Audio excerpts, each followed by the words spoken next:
Preste atenção. Você lê na Bíblia, de capa a capa, de Gênesis a Apocalipse, você ouve falar do início de todas as coisas, do Gênesis. A Bíblia fala também dos céus, fala da eternidade, fala da Nova Jerusalém, cujas calçadas são de ouro, e etc, etc, etc. Mas só uma única vez,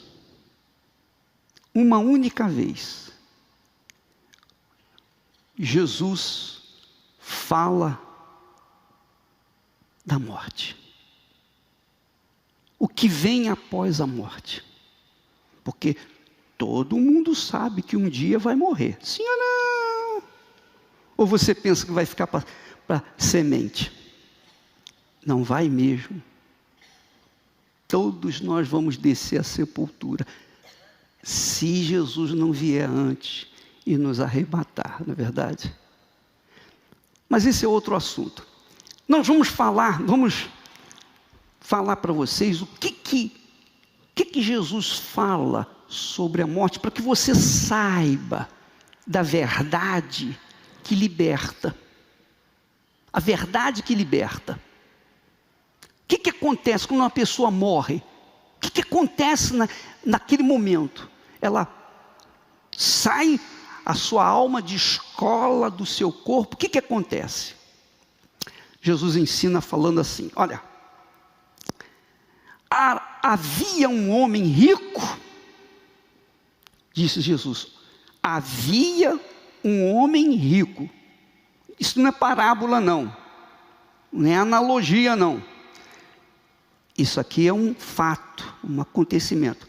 Ora, havia um homem rico e vestia-se de púrpura e de linho finíssimo. E vivia todos os dias regalada e esplendidamente. Esse é o lado do rico. Quer dizer, de uma ponta nós temos o rico, o poderoso. Na outra ponta também, ele diz, havia também um certo mendigo, chamado Lázaro, que jazia cheio de chagas à porta daquele que é do rico. Veja que o nome do rico ele não menciona.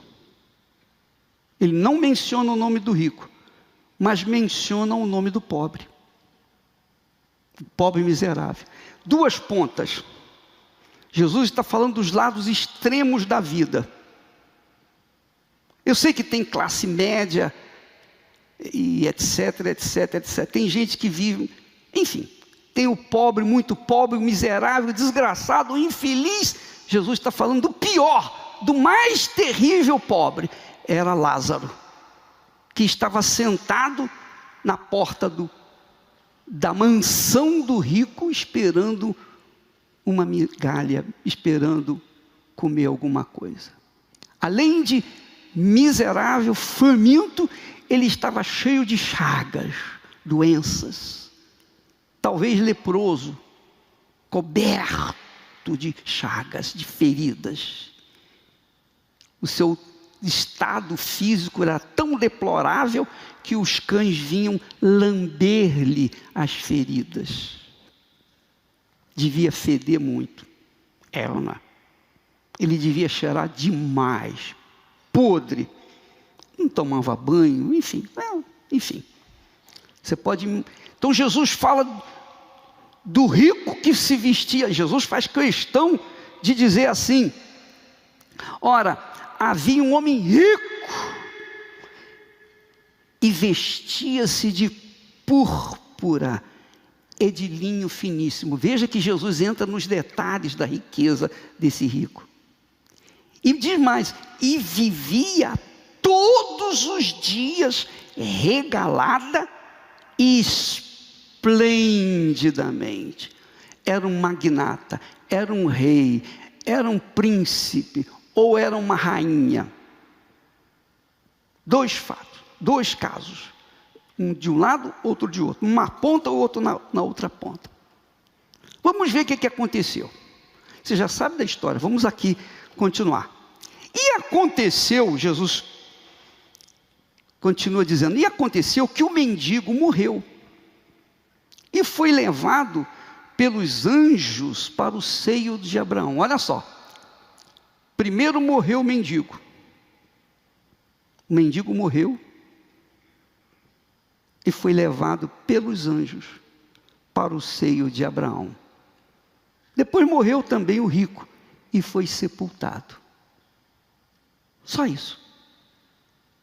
O que aconteceu com o rico? O que aconteceu com o pobre? Foi levado pelos anjos para o seio de Abraão. O seio de Abraão. Que seio de Abraão é esse? É onde está Abraão. No centro, onde está Abraão. No centro dos céus, onde estava Abraão. E morreu também o rico e foi sepultado. Não fala que vieram anjos para levar o rico para o inferno, nem para o céu.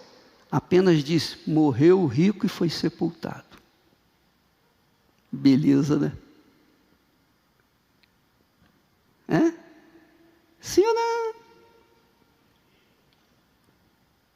Bem, nós vamos ver agora por que o rico foi simplesmente sepultado. Eu penso que o rico foi sepultado com toda a pompa, com todo o requinte de luxo, um caixão melhor que havia na época, uma sepultura especial,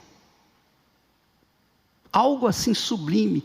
E eu imagino quantas pessoas fizeram filas enormes para visitar o rico.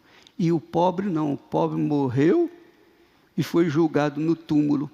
Eu penso isso, sei eu.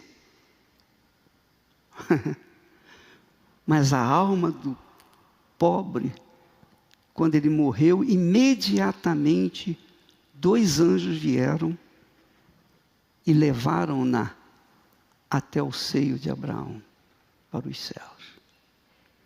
Mas a alma do rico não fala de anjos, nem menciona, mas os demônios vieram agarrar aquela alma e levá-la para o inferno. Jesus continua dizendo, e no inferno, aí acabou, a história de Lázaro ficou para trás. Agora ele fala, no inferno, ergueu os olhos, estando em tormentos, e viu ao longe Abraão e Lázaro no seu seio, nos seus braços. Quer dizer, lá do inferno, o rico viu Lázaro. Quer dizer que ele tinha olhos para ver. Ele tinha corpo para sentir o tormento. Ele estava em tormento. E então ele, clamando, disse, olha só, Pai Abraão. Ele conhecia Abraão. Ele reconheceu Abraão. Ele tinha conhecimento de Abraão, de Isaac, de Israel, dos profetas, dos mandamentos, da lei de Deus. Ele tinha conhecimento que você tem, que eu tenho, que nós temos, sobre o que foi Abraão e a sua descendência. Ele tinha conhecimento. Ele era um conhecedor das Sagradas Escrituras, da lei naquela altura. Então ele diz, Pai Abraão, tem misericórdia de mim, manda Lázaro que molhe na água a ponta do seu dedo e me refresque a língua, porque estou atormentado nesta chama. Veja que ele não pede a Abraão: pai Abraão, por favor, me tira daqui. O que ele pede a Abraão? Para que Lázaro molhe a ponta do dedo em água e venha refrescar a sua língua. Por quê? Por que ele não pediu a Abraão para salvá-lo daquele inferno? Ó Abraão, pai Abraão, tira-me desse inferno.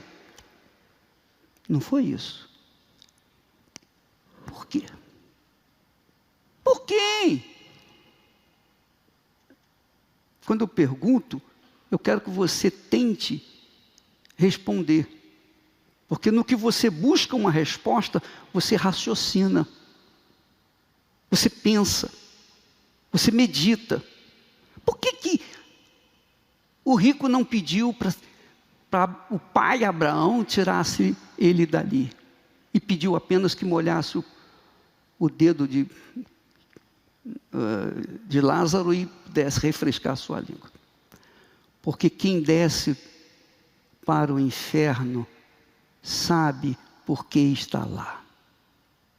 Tem consciência de que está no lugar certo.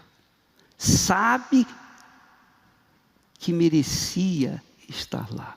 E que não ia adiantar nada pedir para salvá-lo. Porque já sabia disso.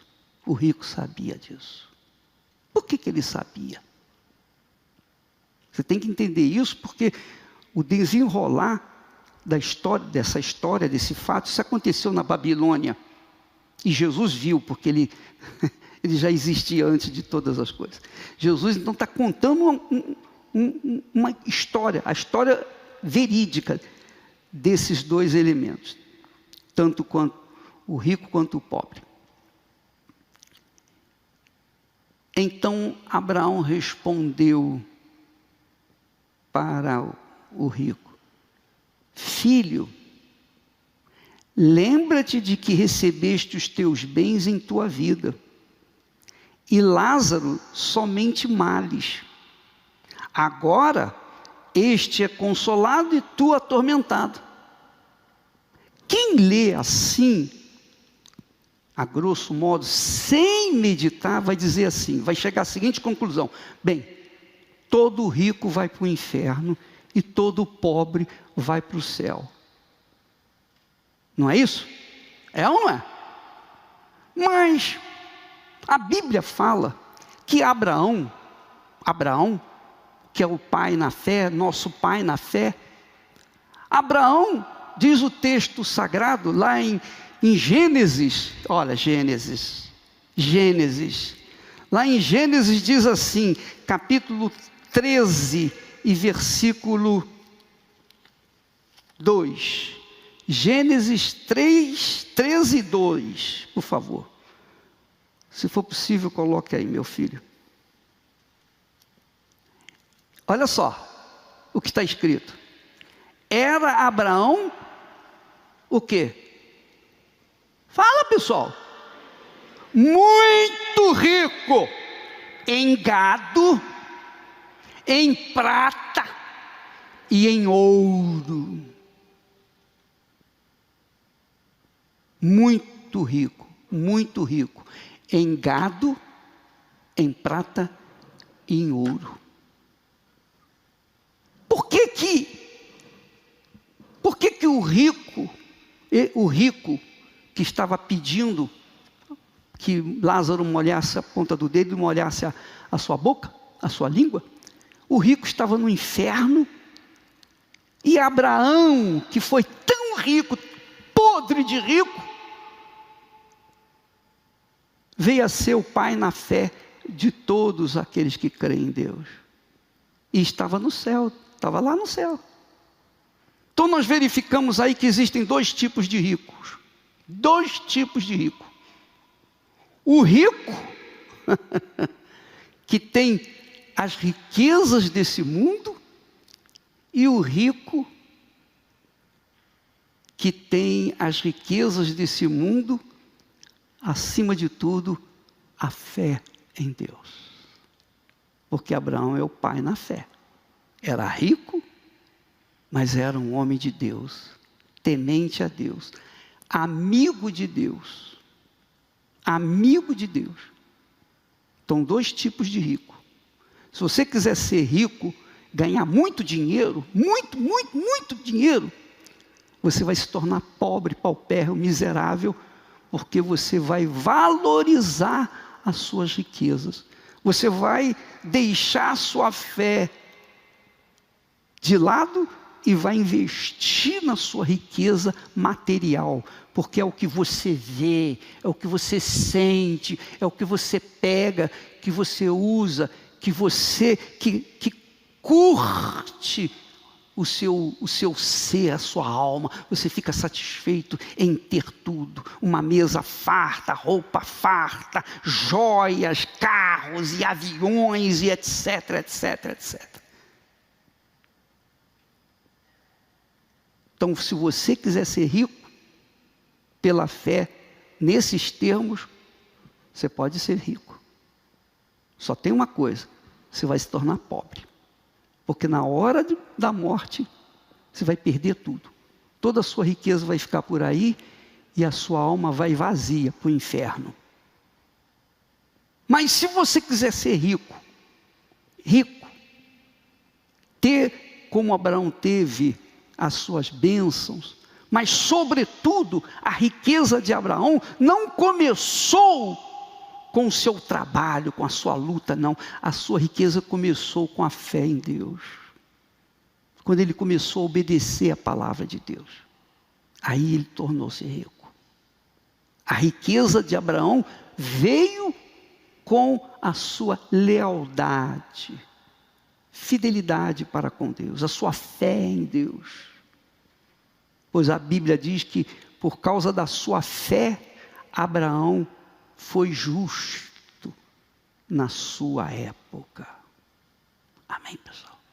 E essa justiça de Abraão o contemplou com as bênçãos materiais. Então, quando Abraão fala para ele, lembra-te que recebeste os teus bens em tua vida, e Lázaro somente males, e agora este é consolado, quer dizer, Lázaro é consolado e tu atormentado, não quer dizer que os ricos vão para o inferno e os pobres vão para o céu. Se fosse assim, é só você pensar um pouquinho comigo.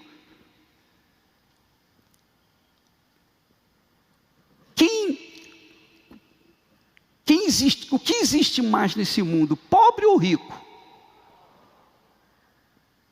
Pobre ou rico? Pobre. A maioria é pobre, não é isso? Não é isso?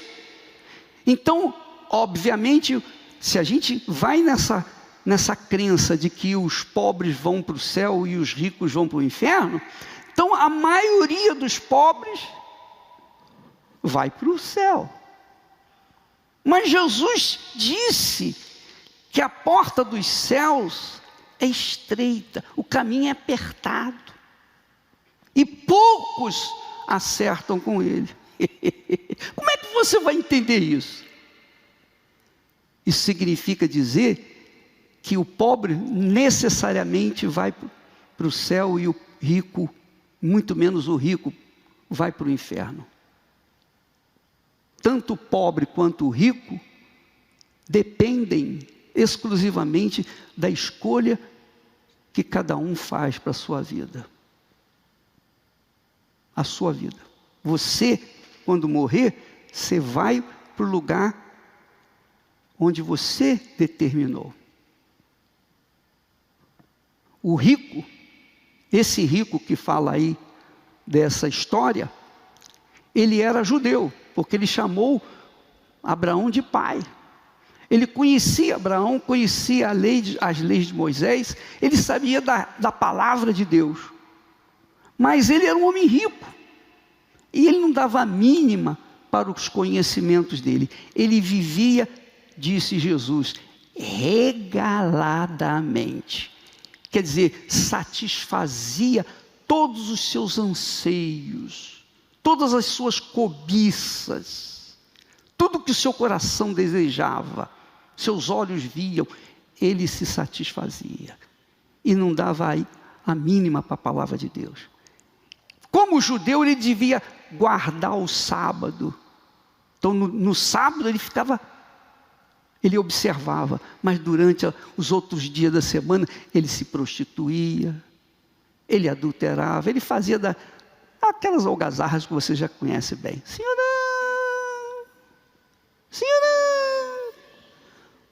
Algazarra que os pobres, mesmo sendo pobres, também entram na farra. Senhor não. Ah, bispo, não é. O carnaval está aí. O carnaval está às portas. É a festa da carne. Então, pobre, rico, todo mundo entra na dança, no somebody love, não é, ué? É ou não é? Sim ou não? Então, todo mundo se entrega aos desejos da carne.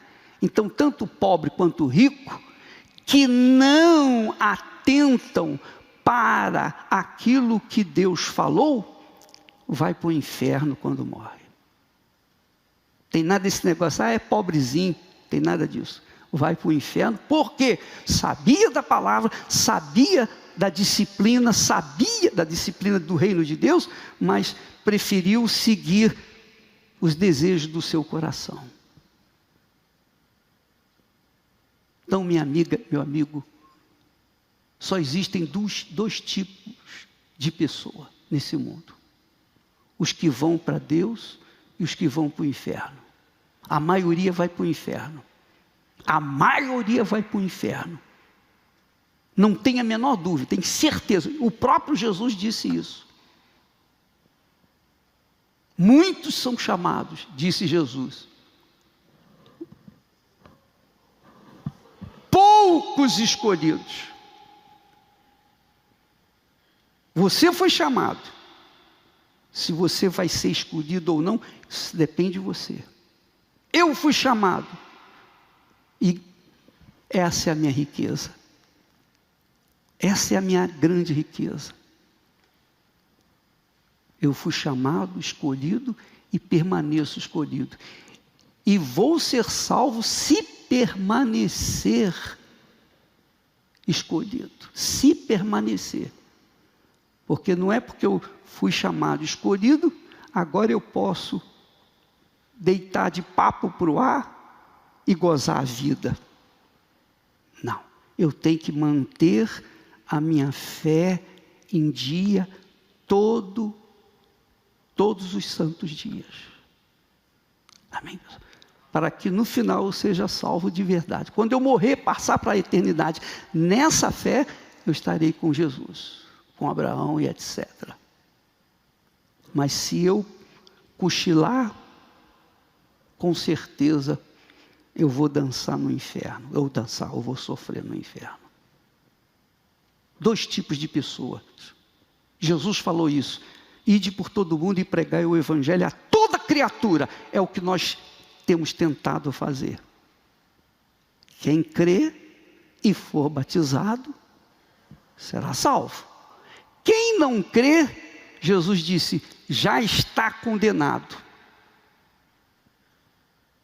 Então, você que está aqui, você que me assiste em casa, presta atenção. Morreu, minha amiga, meu amigo, não tem esse negócio de acender vela, não vai resolver. Vai acender vela para quem? Não para a alma. Se a alma precisar de luz, que vá lá para o meio do sol. Senhora, a vela vai acender, vai iluminar alguma coisa? Esse negócio de dizer que não vai para o purgatório, vai para um lugar chamado purgatório, vai purgar os seus pecados, vai expurgar os seus pecados e depois vai para o céu. Conversa mole para boi dormir.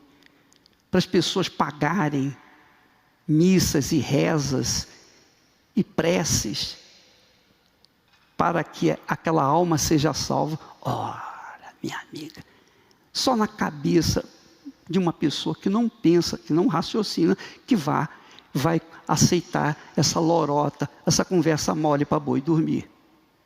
Imagine, se é assim, presta atenção, se existe purgatório, então só os ricos vão ser salvos, porque só rico tem dinheiro para ficar sustentando aquela alma lá, com ofertas, com oferendas, etc. Sim ou não? Com velas, sim ou não?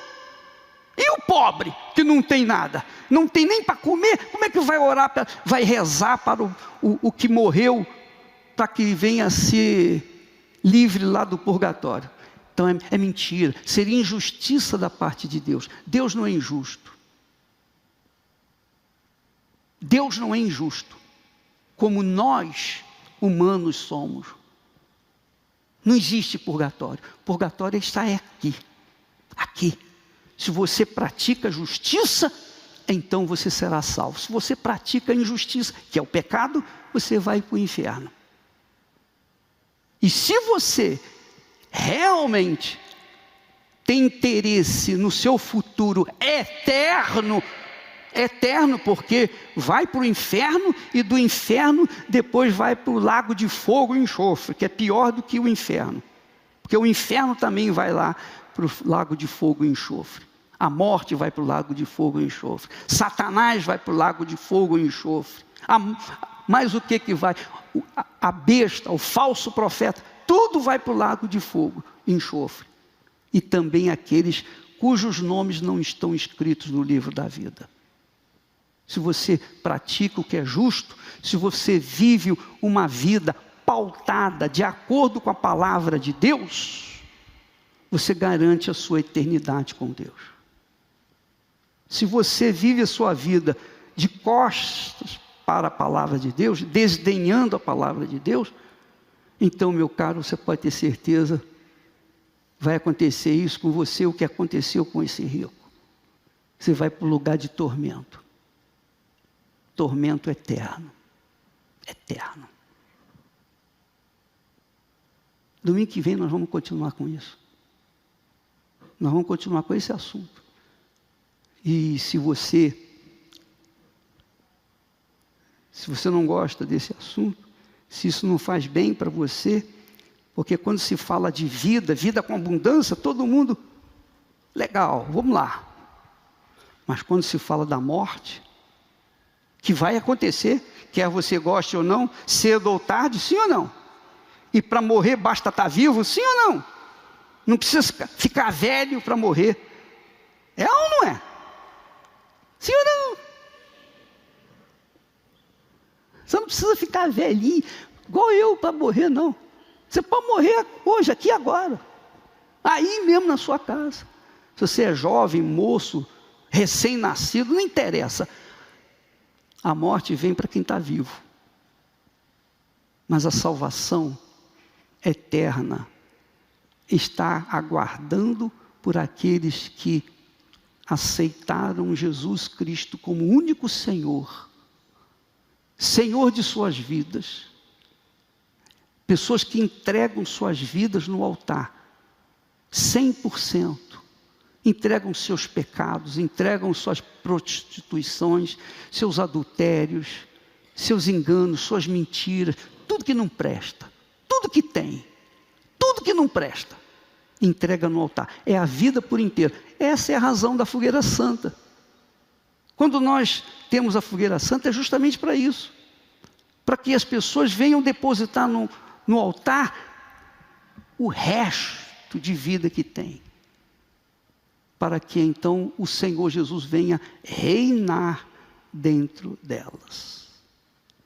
E essa é uma das razões porque nem sempre a pessoa recebe o batismo com o Espírito Santo, porque elas entregam quase tudo, mas fica uma reserva lá dentro, no fundo do coração. Não, isso aqui eu não vou dar não, porque, poxa, isso aqui é meu. A minha amante, o meu amante, enfim, prostituição. Sim ou não? Sabe aquela vida de gandalha? Sim ou não? Poxa, eu sou muito jovem para entregar minha vida para Jesus. Eu quero usufruir. Não se esqueça que bala perdida aqui no Brasil é a moda agora. Sim ou não? Sim ou não? Então você está dançando, de repente, hein? Já era. Você está lá no fogo do inferno. Porque você, não é que seja pecado você dançar, não. O pecado é você viver no pecado. O pecado é você manter-se como Senhor da sua própria vida. Quando você entrega a sua vida para Jesus, a sua vida é problema dele. Deixou de ser seu problema. Você vive na dependência dele. E quando você morre, quer dizer, não morre, você passa para a vida eterna. A sua vida depende só de você, minha amiga, meu amigo. É por isso que eu prego o Evangelho, para tentar salvar o máximo possível de pessoas. Se você é uma dessas pessoas que diz, bispo, eu me vejo perdido, eu não sei o que fazer. Jesus aceita você como está. Você pode ser prostituta, bandido, mocinho, você pode ser branco, negro, feio, bonito, magro, gordo, você pode ser o que for. Você pode ser a pior das criaturas, mas a partir do momento que você esboça uma fé no Senhor Jesus, dizendo, pelo amor de Deus, meu Senhor, eu entrego a minha vida, você é perdoado, você é lavado, o seu passado é aniquilado, é apagado, e você recebe uma vida nova que Jesus te dá. Mas se você é talvez uma pessoa religiosa, está na igreja há muitos anos, mas você tem uma reservazinha lá dentro, no fundilho do seu coração, minha amiga, meu amigo, você não é salvo. Você está enganando-se a si mesmo, porque você não entregou tudo. É tudo por tudo. É toda a sua vida, por toda a vida de Deus. O Espírito Santo não é metade de Deus. O Espírito Santo não é 90% de Deus. O Espírito Santo é 100% de Deus, é a glória de Deus dentro daqueles que se entregam de forma incondicional para o Senhor Jesus. Talvez você não se entregue porque você tem amizades, amigos, você tem os seus amigos que são íntimos de você e você não quer abrir mão, porque você vai entregar sua vida para Jesus, aí você vai ter que se excluir das suas antigas amizades. Jesus diz, quem ama seu pai, sua mãe mais do que a mim não é digno de mim. Quem ama seu filho e sua filha mais do que a mim não é digno de mim. Quem ama seu marido, sua mulher mais do que a mim não é digno de mim. Quem ama a si próprio mais do que a mim não é digno de mim. Ele tem que ser o primeiro na sua vida. Se ele não for o primeiro, ele não faz parte da sua vida. E se você morre, não vou falar mais o inferno não, só vou assoviar. Você já sabe o que é. Eu não quero apavorar, eu nem quero pressionar você. Eu só estou falando aqui o que é, está escrito aqui. Lembra-te que recebeste os teus bens em tua vida. Ele recebeu os bens, e ele ficou cuidando dos bens, usufruindo os benefícios da sua riqueza, como os ricos costumam fazer. Sim ou não? Sim ou não? O pobre não tem nada. A única coisa que o pobre tem é fé. Então, a probabilidade do pobre ser salvo é muito maior do que a do rico, porque o pobre não tem nada.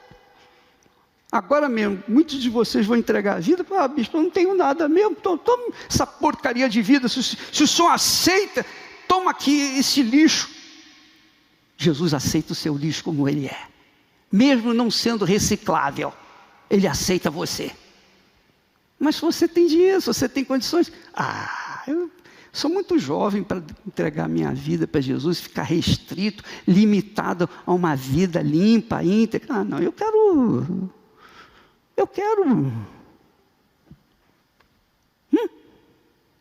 Entendeu, pessoal?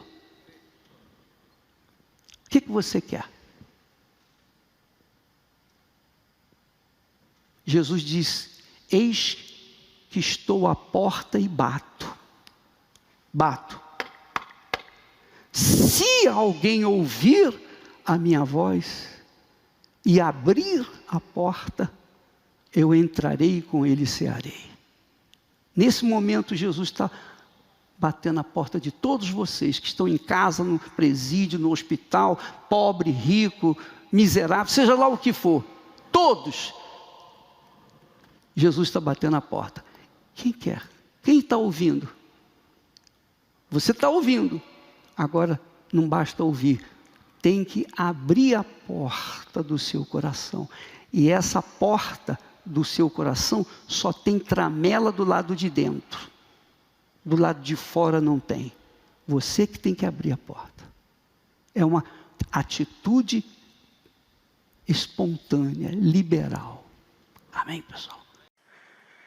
Eu estava pedindo a Deus, e tenho pedido uma direção para a vida de vocês.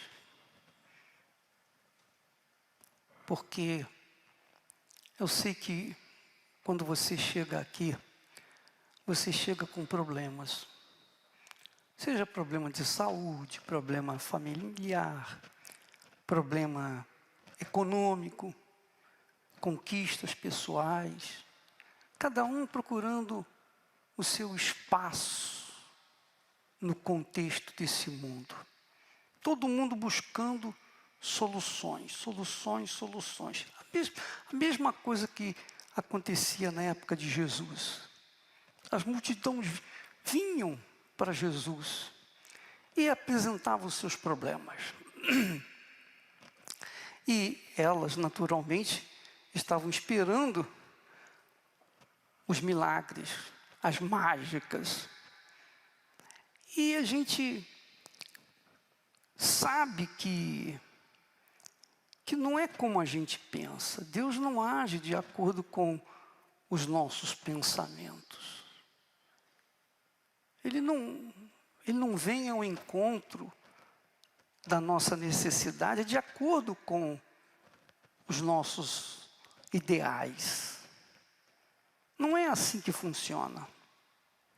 Deus nos dá a fé. Deus tem dado a você fé.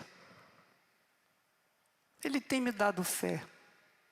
E essa fé, como arma, como ferramenta, é para que nós venhamos resolver os nossos problemas. Quer dizer que não é mágica. Ele te dá a fé. Agora, essa fé você vai fazer o que precisa ser feito. Então, se você vê os textos sagrados, a história de Israel, o povo de Israel, Deus nunca deu facilidade para o seu povo. Nunca houve facilidade. Nunca. Deus nunca estendeu o tapete para o povo dele passar. Nunca foi assim. Pode verificar. Não há um só caso em que Deus tenha feito, digamos assim, construído uma ponte para que o seu povo pudesse passar a pé enxuto. Nada disso. Sempre foi na base da luta, da guerra, da fé, da revolta, da dificuldade. Porque Ele sabe que se facilitar para nós, se Ele facilitar o nosso caminho, nós vamos querer moleza.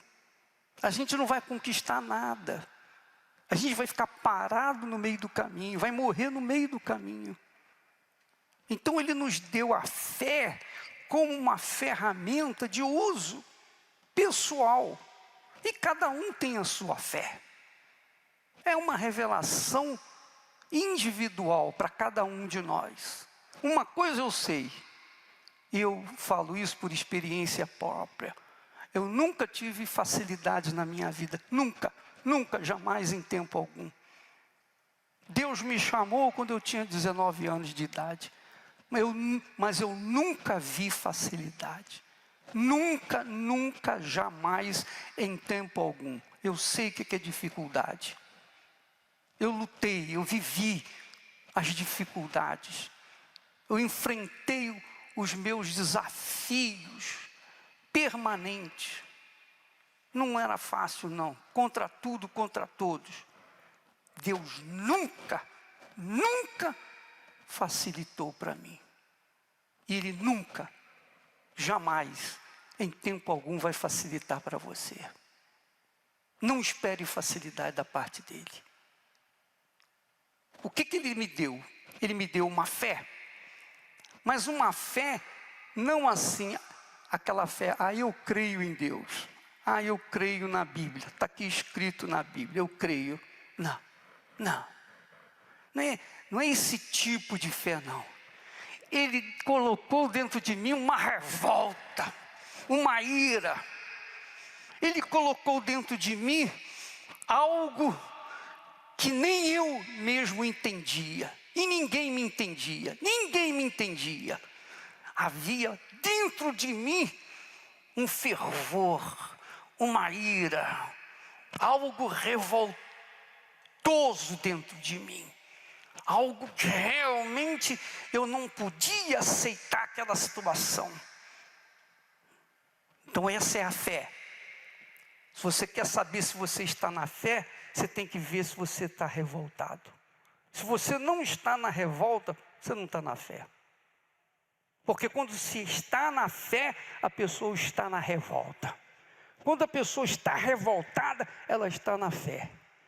As minhas lutas e conquistas foram na base do supapo, foram na base do porrete, foram na base da fé agressiva, aquela fé renhida, ou o Senhor é comigo, ou o Senhor não é comigo. Agora só tem um jeito de saber que o Senhor é comigo: quando eu faço a minha parte, o Senhor vai ter que fazer a tua também. Então havia sempre aquela revolta, aquela chama, aquela ira contra a idolatria que permanece tão grande nesse mundo. Então eu era um revoltado, eu nasci revoltado, eu vivi revoltado.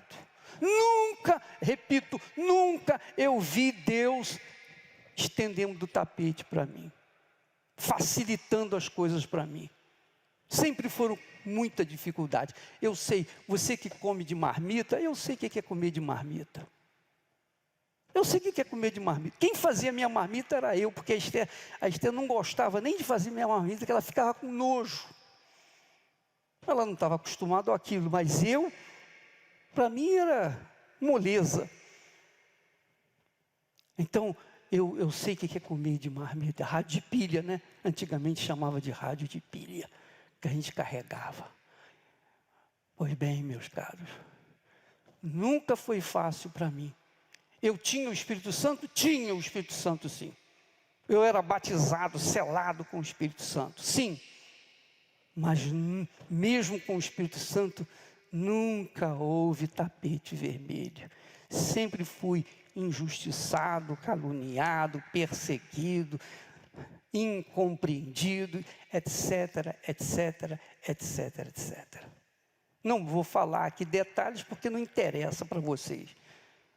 Mas eu me lembro da minha saudosa mãe, que tinha nós éramos 7 filhos. Ela tinha uma peninha de mim assim, fora do comum, porque ela via as minhas dificuldades. Não era o mesmo que acontecia com os meus irmãos, mas comigo não, era tudo mais difícil. Então, nós fomos formados, melhor dizendo, nós fomos forjados na fé. A fé revoltosa, do tipo de Gideão. Gideão é um dos exemplos de Israel.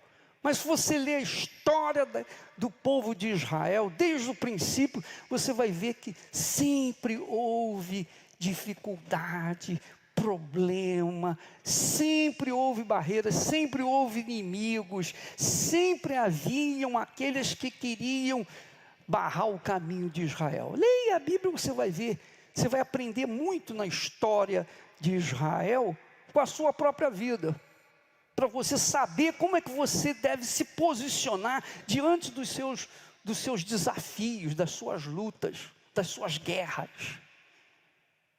Mas sabe que o que mais me chama a atenção nesse período todo de vida com Deus, 56 anos, sabe o que eu aprendi? Sabe o que aconteceu de mais glorioso? Mais glorioso, não foram as conquistas materiais, nada disso, mas a conquista espiritual. A conquista espiritual. Quando nós pegamos o texto que Jesus fala, olha só, lá em Mateus, ele diz assim: pois que aproveita ao homem ganhar o mundo inteiro. Olha só, por favor, que o Espírito Santo abra o seu entendimento.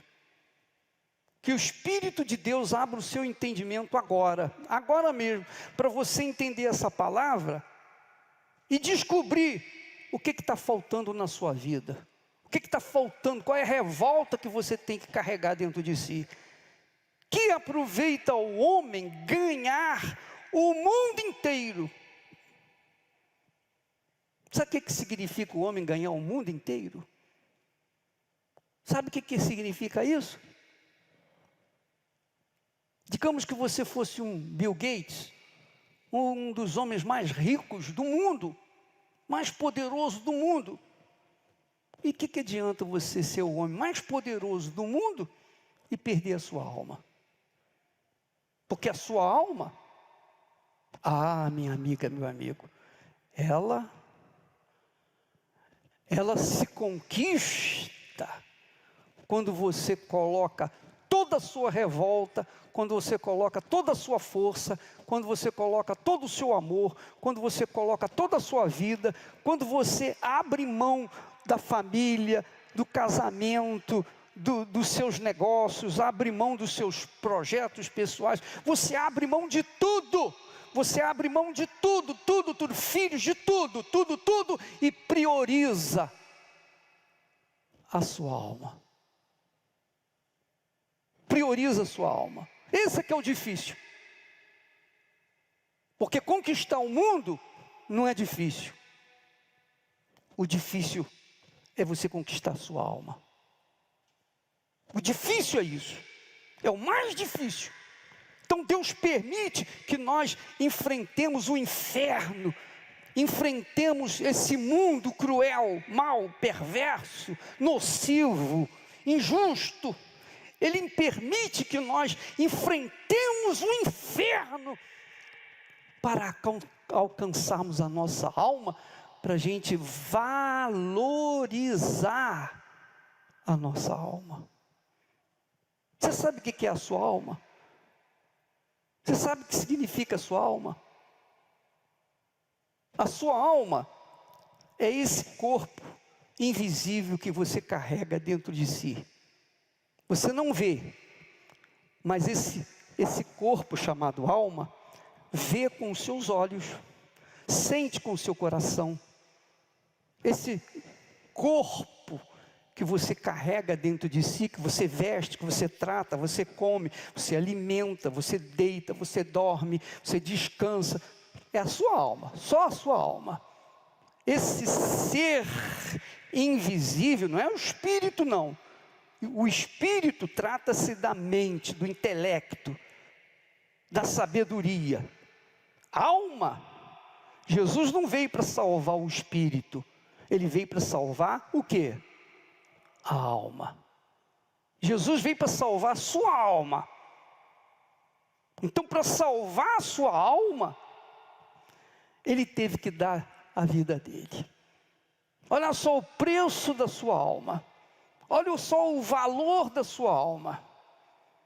Então, para você conquistar a salvação da sua alma, você tem que empregar toda a sua força, todas suas energias, tudo. Envolve sua família, seus filhos, seus pais, seus entes queridos, seus sonhos, seu casamento, seus negócios. Envolve tudo, envolve toda a sua vida. Envolve toda a sua vida. E Deus está vendo o valor que você dá à sua alma, porque Ele deu o valor à sua alma, tanto que Ele veio ao mundo morrer por ela.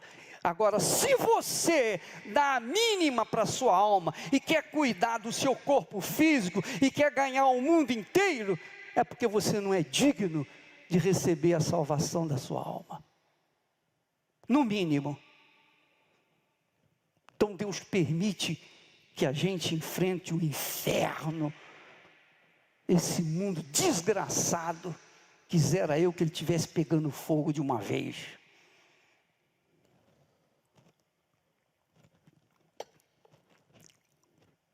O que adianta ganhar um mundo inteiro? O que adianta? Esses homens ricos, todos eles vão morrer. Todos nós vamos morrer. Se Jesus não vier antes, todos nós vamos descer à sepultura. O apóstolo Paulo, ele vivia num nível espiritual tão acima daquele tempo dele, que ele disse: para mim, o morrer é lucro. Se eu morrer, é lucro para mim. Não é o Espírito Santo que está falando, não, foi ele. A opinião pessoal dele: não, se eu morrer, para mim é lucro, eu vou ganhar. E se eu viver, eu vou sofrer, eu vou viver Cristo, que é o meu sacrifício. Mas é assim, para mim o morrer é lucro. E para mim o morrer é lucro, de fato e de verdade. De fato e de verdade. Nós tivemos essas semanas aí com coronavírus. Eu não sofri nada,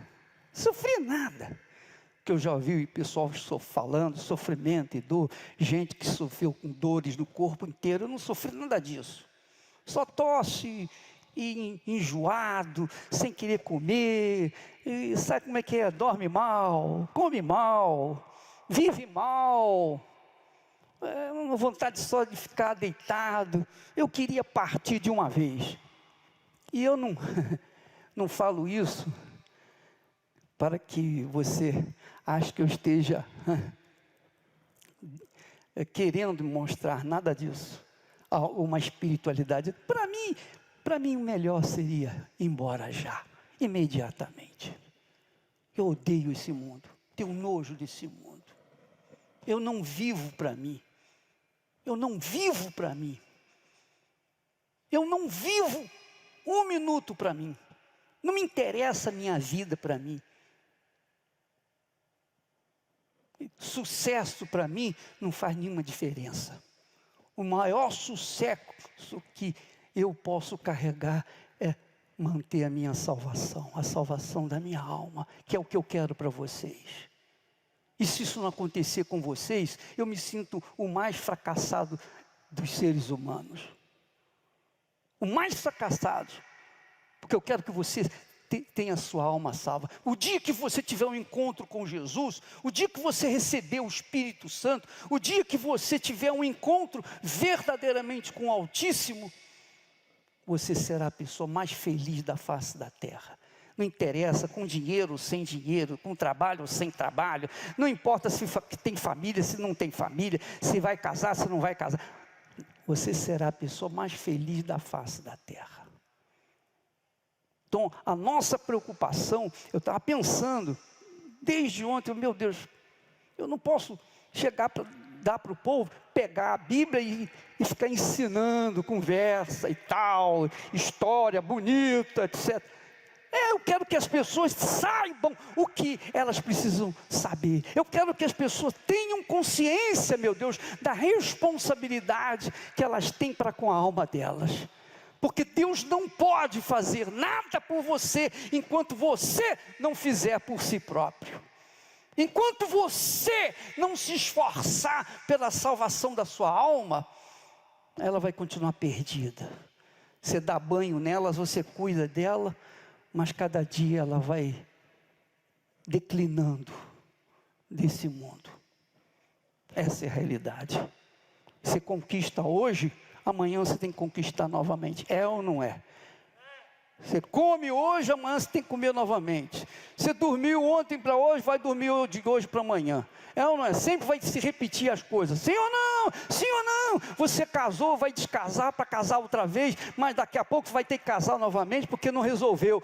Você trocou de marido, trocou de mulher, mas a sua vida continua porcaria. Essa é a realidade. Por quê? Porque a sua alma está perdida, completamente entregue a esse mundo.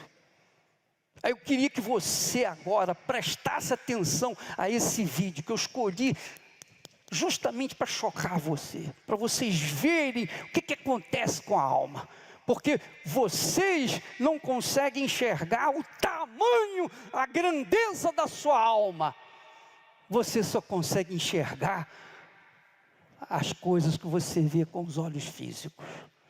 Mas esse testemunho, eu queria a sua atenção para você prestar, para você entender. Porque entre os céus e a terra há uma guerra desgraçada pela sua alma. Pela sua alma. Há uma guerra desgraçada sendo travada nos lugares celestiais pela sua alma. Olha só esse vídeo, por favor. Estão em quantos aí? 7.000. Então é uma legião. Você é o chefe? Quem é o mais forte dessa legião? Eu mesmo, seu homem. Você é o cabeça? É eu que comando a piointa desse homem. E há quanto tempo você está com ele? Desde o ventre da mãe. E aí? Preste atenção. O bispo Adilson está entrevistando um homem manifestado com um demônio. Aí vem aquele crente chatinho. Onde é que está na Bíblia que Jesus falava com o demônio? Está cheio disso. Jesus chegou uma ocasião, perguntou para uma legião: qual é o teu nome? E a legião disse: meu nome é Legião porque nós somos muitos. Houve um diálogo entre Jesus e o diabo. Houve diálogo entre Deus e Satanás, quando Deus chegou para Satanás e disse: de onde vem Satanás? E Satanás disse: eu vim de rodear a terra e andar, passear por ela. Então, o diálogo entre Deus e Satanás está registrado na Bíblia várias vezes. Então, esse relato aí, nós fazemos questão para que você possa perceber como o diabo trabalha. Esse espírito invisível que usa o corpo de uma pessoa para falar e exprimir as suas mazelas. Então isso é bíblico, tá? É bíblico. Tanto como Deus é verdadeiro, isso é bíblico. Para que você abra o seu entendimento e veja. Se você não quiser acreditar, paciência, problema seu. Mas eu vou passar para quem tem interesse em saber da verdade, para então poder pesar a sua alma, pesar a sua vida diante do quadro que nós temos nesse mundo. Por favor, pode seguir o texto. Dele. Por quê? O que um bebê tem a ver com isso? Por que você entra na vida de um ser humano já desde o ventre materno? O que é mais sagrado para o homem lá em cima? Não é a alma. Pois é. Para aí. Viu? Viu o que o diabo falou? Viu o que o bicho perguntou? Por que você quer a alma dele? E então ele responde: o que é mais importante para o homem lá em cima? O que é mais importante para Deus lá em cima? O que é mais importante para Deus, para você? A sua alma, minha amiga. A sua alma. A sua alma. Não grita não, meu filho, deixa eu falar. Você presta atenção. Quando uma pessoa morre, a alma descola do corpo dela. E essa alma, esse ser invisível, ou vai direto para Deus, ou vai direto para o inferno. Se for para o inferno, então tem 2 demônios que vão levar, vem buscar aquela alma para o inferno. Não há mais salvação para aquela alma. Não há mais solução para ela. Nada pode mudar o destino final daquela alma. Nada mais. Ninguém pode mudar. Você sabia disso? Será que você está me entendendo?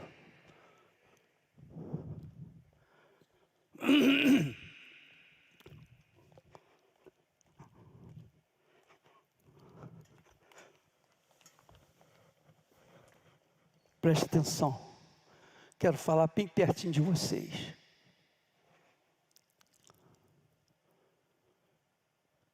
Se você morrer agora, se eu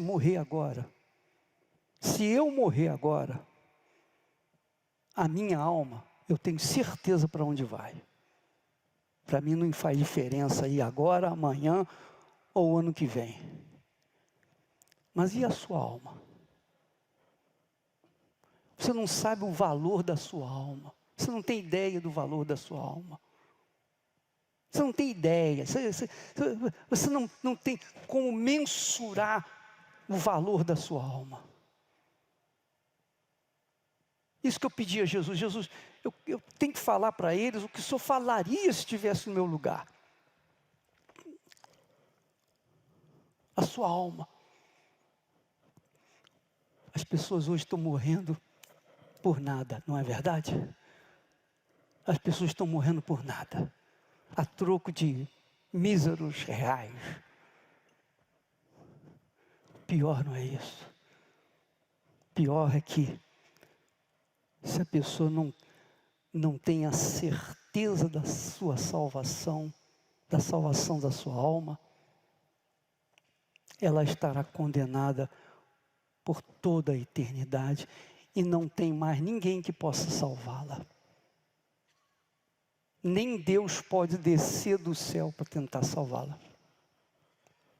Porque o que Ele tinha que fazer, Ele já fez. Que o Espírito Santo ilumine o seu entendimento para você compreender isso. A sua alma não tem preço. Não tem nada nesse mundo mais precioso na sua vida do que a sua alma. Casas, carros, dinheiro, família, filhos, tudo fica por aí. A sua alma não.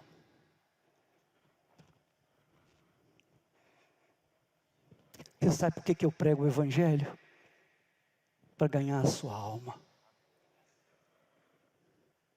Eu trabalho para tentar ganhar a sua alma. É uma guerra que a gente trava contra o inferno. Para tentar arrancar a obstrução, a falta de entendimento que a maioria das pessoas trazem dentro de si. Ah, minha religião é isso. Ah, minha religião é aquilo. Ah, minha fé. Não estou tratando de religião, estou tratando de alma. É a sua alma. É a sua alma.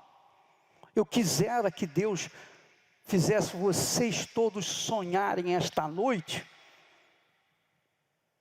com a morte. Só sonhar, não precisa morrer não. Só um sonhozinho de leve, para você saber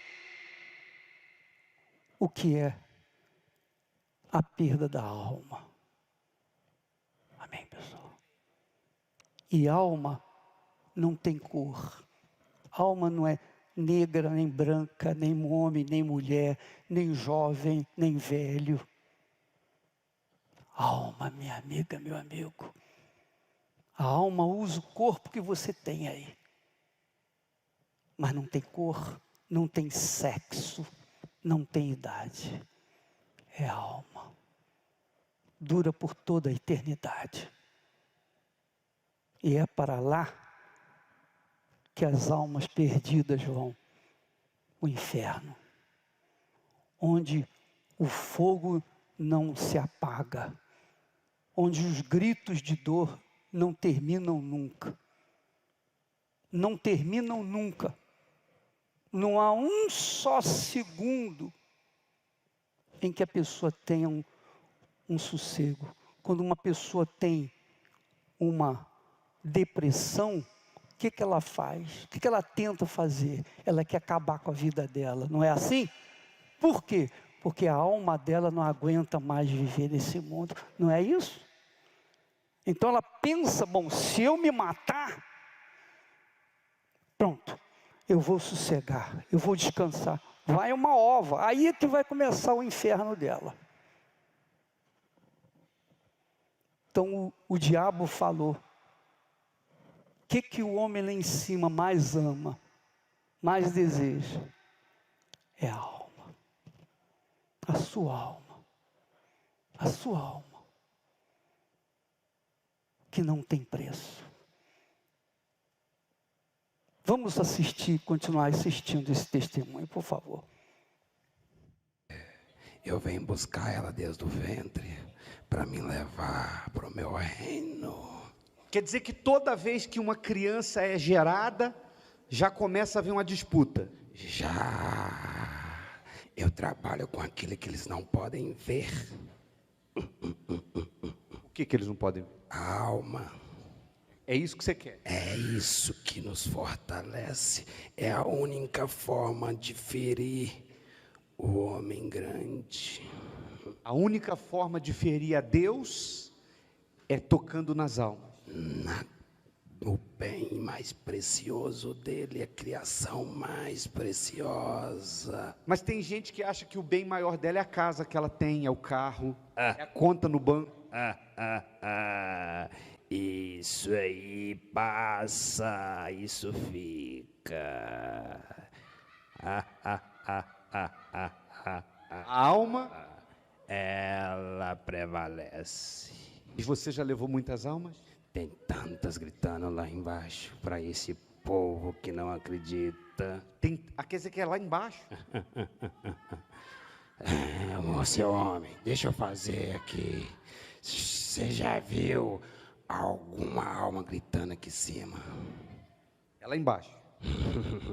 Aquele geme com as dificuldades que a gente coloca. Mas lá embaixo É diferente, ela é fogo em cima de fogo. quando a pessoa sai do corpo, da matéria, separa a alma do corpo, então a sociedade fica atrás do corpo. É todo mundo querendo ligar para parente, falar onde é que vai ser o velório, o corpo vai ser velado aonde, o sepultamento vai ser aonde. Todo mundo está atrás do corpo. Vocês não? Não, isso é pó dessa terra. Vocês estão o quê? Queremos almas. Mas e aí, como é que é essa divisão? Como é que você sabe qual é a sua? Se a pessoa caiu morta, caiu dura ali na rua, atropelada agora e morreu, como é que vai saber que é a sua? É aquele nome lá, se alguém morrer nesse terá vida eterna, seu homem. Se morrer naquele nome ali, é isso? Terá vida eterna. Por isso você se dobrou para ele? É o que esse povo aí não sabe. Eles não têm noção o quanto aquele homem lá em cima é precioso. Você gostaria de ter uma chance com aquele homem ali? Eu daria a minha vida para poder estar aqui. Levanta a cabeça dele. Você se arrepende. Eu já estou condenado, seu homem. Não tem jeito. Não, então eu luto para levar aquelas almas. Mas se tivesse jeito, Eu daria a minha vida para ele. para ele. Tem gente, eles aqui têm oportunidade, tem gente que não quer dar, não. Mas eu trabalho na cabeça deles. Você não quer que eles deem a vida para ele, não? Não. Eu quero que eles gemem comigo lá embaixo. É aquele, eu vou, mas não vou sozinho. Você era um anjo. Você já morou lá? É tão lindo. Esses não sabem o que estão perdendo. Mas eu não posso fazer. Você morou lá. Sim, seu homem. Foi expulso. Sim, foi. Eu não quero saber da religião. Se ele gosta ou não gosta dos meus chifres. Eu vim buscar. E se eles não fizerem um pacto com o homem grande, eu vou levar.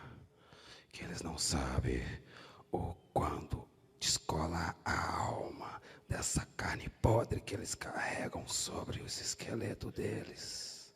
O que vai vir buscar eles? Tem gente que quando te vê na hora da morte, quando enxerga você, e antes não acreditava, dizia que isso é coisa de crente, de Bíblia, de fanatismo. Quando elas veem você, qual a reação delas?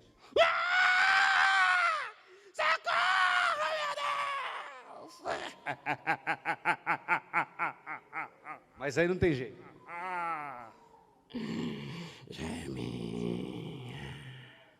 Lá no inferno eles estão gritando? E muito, Muito. muito. Tem gente de igreja lá? Oh, tem muito.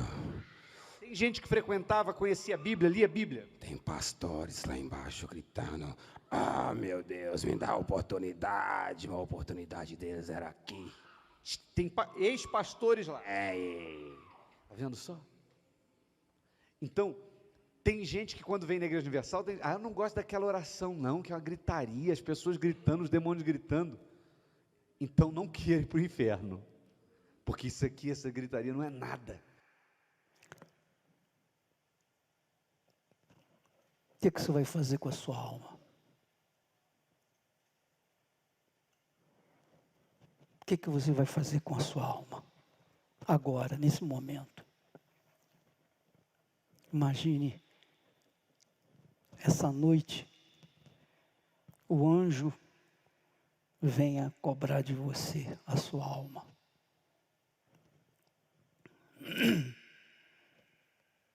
Você tem levado a sua fé na flauta. Você vem na igreja em busca só de bênçãos. Só das coisas desse mundo. Roupa nova, casa nova, casamento novo, vida nova. A sua alma você está pouco se incomodando. Mas agora você já sabe.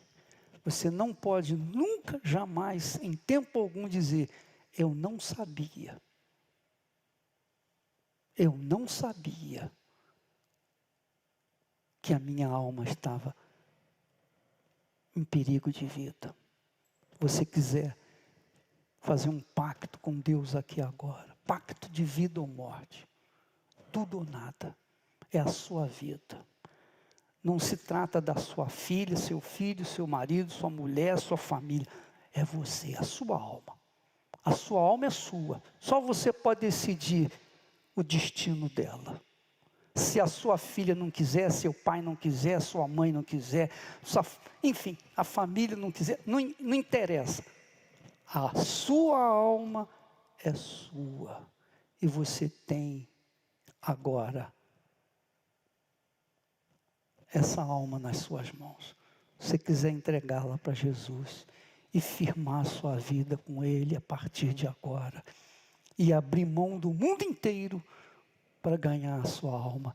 Venha na frente agora. Em nome do Senhor Jesus.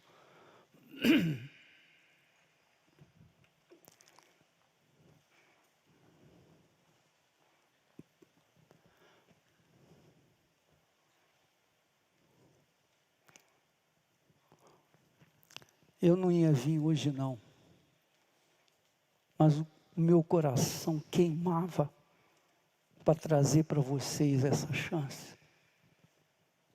Essa chance. E eu não podia passar isso para os outros, para eles fazerem, não. Eu que quero fazer. A sua alma. Seu corpo pode envelhecer, mas a sua alma continua aí, intacta. A sua alma. Ela não tem corpo. Ela é uma substância incorpórea. Ela que sente dor quando você sente dor. Ela que sofre quando você sofre. Quando você dá uma topada, é a sua alma que sente dor. Quando você sofre uma traição, é a sua alma que sofre. Quando você sofre uma rejeição, é a sua alma que sofre. Quando você se encontra sozinho nesse mundo, é a sua alma que está sofrendo. Você não olha para ela. Você não cuida dela. Veja quanto é preciosa a sua alma. Amém, pessoal? Feche os seus olhos. Em nome do Senhor Jesus, meu Pai.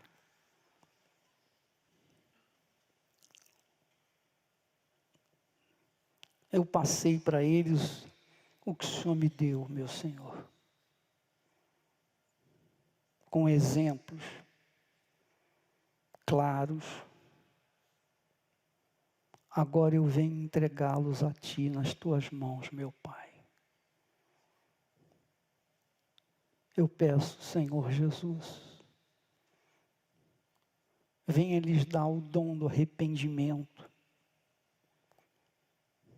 Venha, meu Deus, lhes dar a tristeza de uma vida desperdiçada durante tantos anos. Uma alma sofrida tantos anos. Uma alma buscando felicidade que jamais é possível alcançar enquanto não se coloca essa alma nas tuas mãos. Então, meu Senhor Jesus, essas criaturas estão se entregando para Ti agora.